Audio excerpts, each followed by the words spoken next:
Hey everyone, it is the 7th of June and I want to take this opportunity on this video to show you kind of my hay plans for the year, as well as what's been going on and how I've been updating the farm and just getting chores done.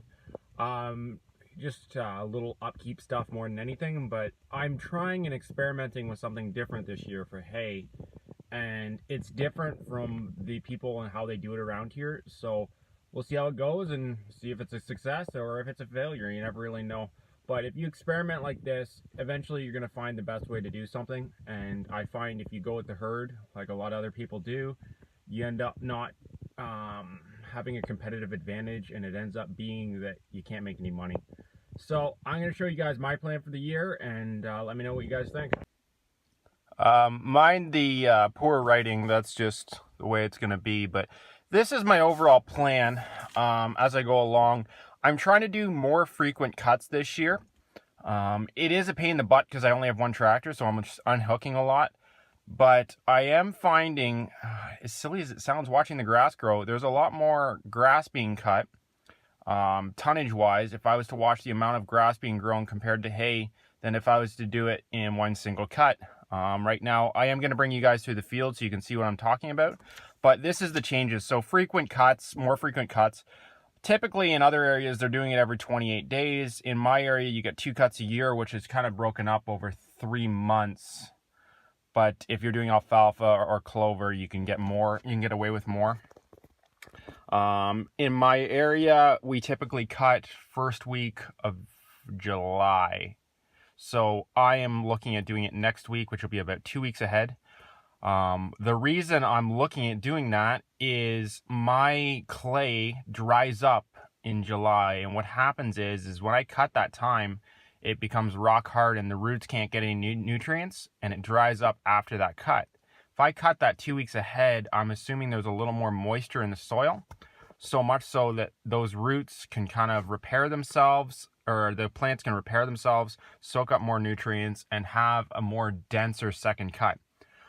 I don't have the equipment to punch, as North Texas farmer would say, which I'd like to do in the future. But this is kind of my first idea of just increasing hay yields. So if you see here, this is my Kuhn mower, and what I'm doing is I'm putting the chutes to one side so that it pushes to this side, and then my Recon, I'm going to push it to the other side. What this does, it moves it from this section in the center where it's wet onto a dry piece and flipping it and reconditioning it. You have to do this within 24 hours from what I've read, so that you don't snap off all the leaves on the alfalfa.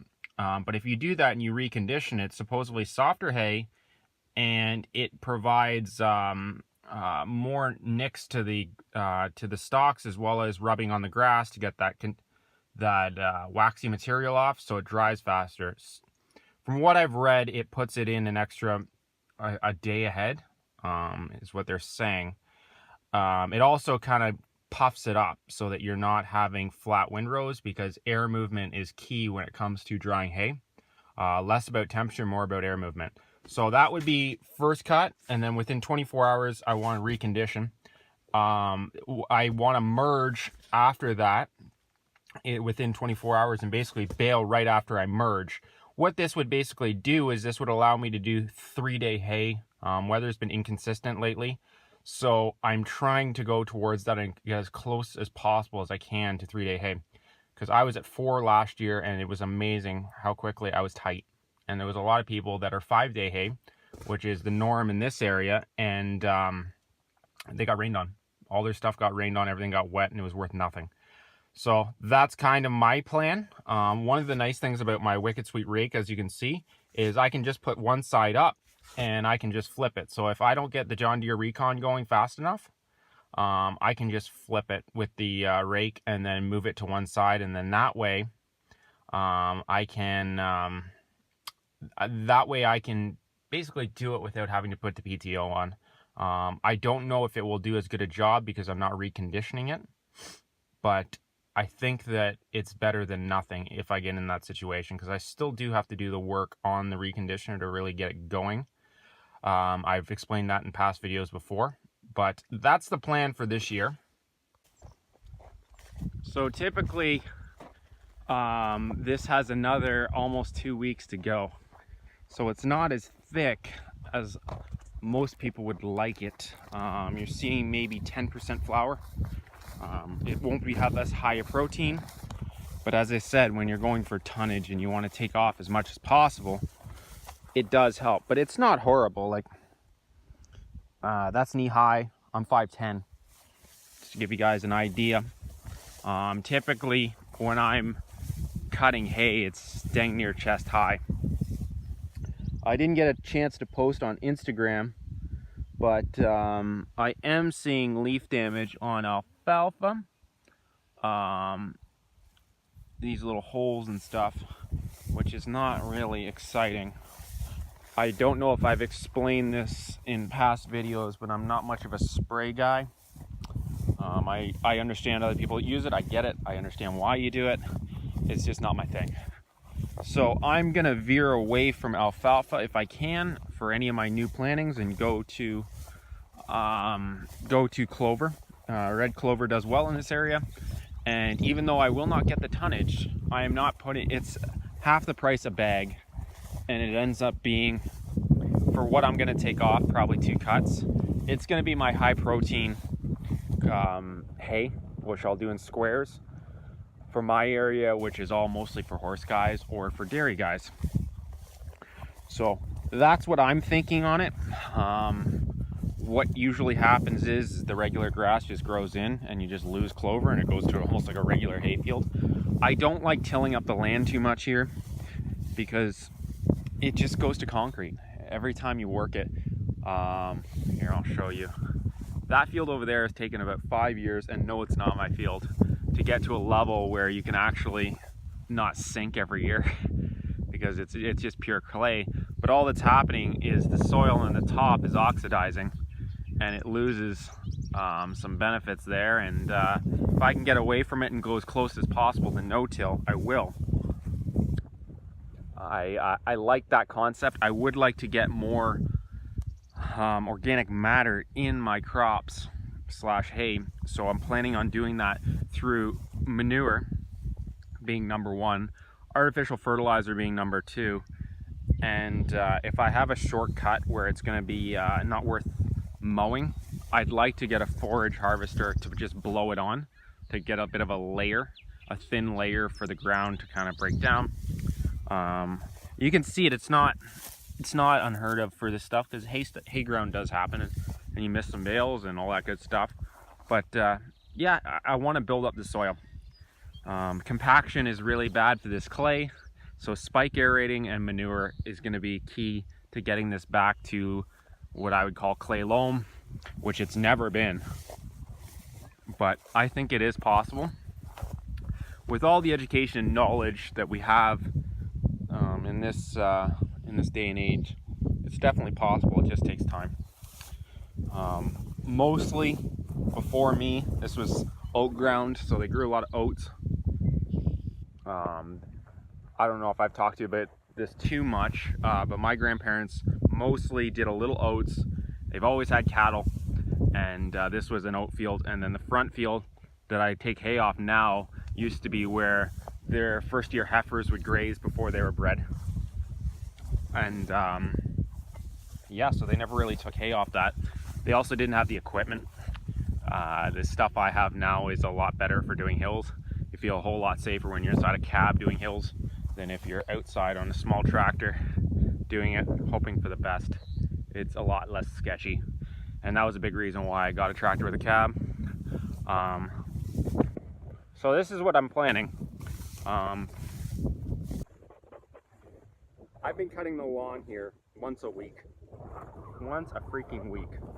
So if I was to do that, and the lawn is almost the height of some of this hay, if it's coming back that fast, there's that much moisture in the soil, there's that much nutrients in the soil, I figure that I could get an extra, if I could get an extra third in tonnage, I will.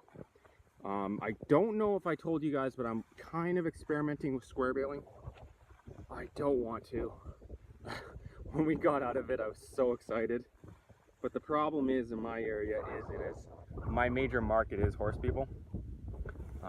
That's who's buying it. That's who wants it, and a lot of them hire kids to work in the horsey farms and keep their horse. So squares are awfully convenient. They can have a little tiny tractor and have dang near no equipment and run their little farm.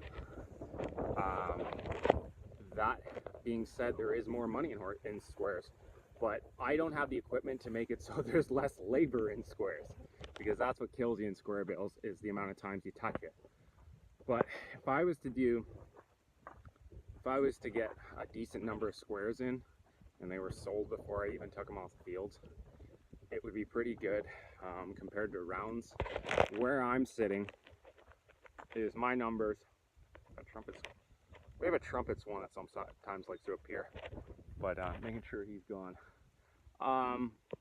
In my numbers, I have about 40 bales left. 40 bales is about a third of what I need. So if I can take first cut off, which is the vast majority of what all horse guys want, is first cut, because they're hoping that there's a crap ton of Timothy in it. This year there's not. There's just not. Timothy didn't do well at all. But they always want first cut, so I'll do part of it in squares and then the rest in rounds. Even if I can get, let's say, I don't even know, if I could do like 200-300 squares just to see what it felt like. The problem is storage for me. Those barns, the elevators aren't hooked up anymore. We don't really have elevators anymore, so it's going to be a royal pain in my butt. But I want to be able to do it because it is an option that I'd like to do in the future. Long term, the plan is to get a bale unroller. I'll show you here. So imagine if you had a hay structure that was right here going this way, and I would have all the bales stacked, and what I would do is I would have the unroller, and then I would do it by order. So if someone said, oh yeah, I need 400 squares, I would basically say, okay, I need my money first, get it all done, boom bang boom, and then I would just unroll whatever bales I had. It was all done inside, and I could do it in a non-pressure time, because what kills you on squares too is it takes so much longer to do. So much longer. So if you're battling weather, it's very, very hard not to push it, to try and get them in as fast as possible, because what happens is if they get rained on, they're useless, and you got all that time and money in it. So if I could do it where weather wasn't a factor, it would be a lot easier. But if I can just get going so I have a clientele that starts looking for squares, I think it will be beneficial. Even if I just do a couple hundred, or I have people that just want a couple. Because if they want a couple and they want to do, let's say they do 10 a week or whatever it is, and they just don't want to pick it up, they just want to pick it up, I don't care about that. Some people don't like it, but at the end of the day, if it's a consistent thing over the year, it's worth it. But that's what I'm planning. That kind of gives you guys an idea. I haven't got my plow off because I have high intentions that I'm gonna finish before I start cutting hay. But time will tell. Time will tell. My barnyard, the cattle decided to break some boards, so I am gonna have to invest in that. Yeah, this is pretty much it. This is all old equipment that we've had over years and got piled out here one day when I was in a rush, or there was a building coming down on it, which is the vast majority of it. That's why that is there. That's why that is there. That's why all this crap is outside, because it used to be inside those buildings before they all came down on me. I'm pretty lucky when it comes to buildings. Within 4 years of me being around or working around, I've had 2 buildings. No, I can't cut myself short. I've had 3 buildings come down on me.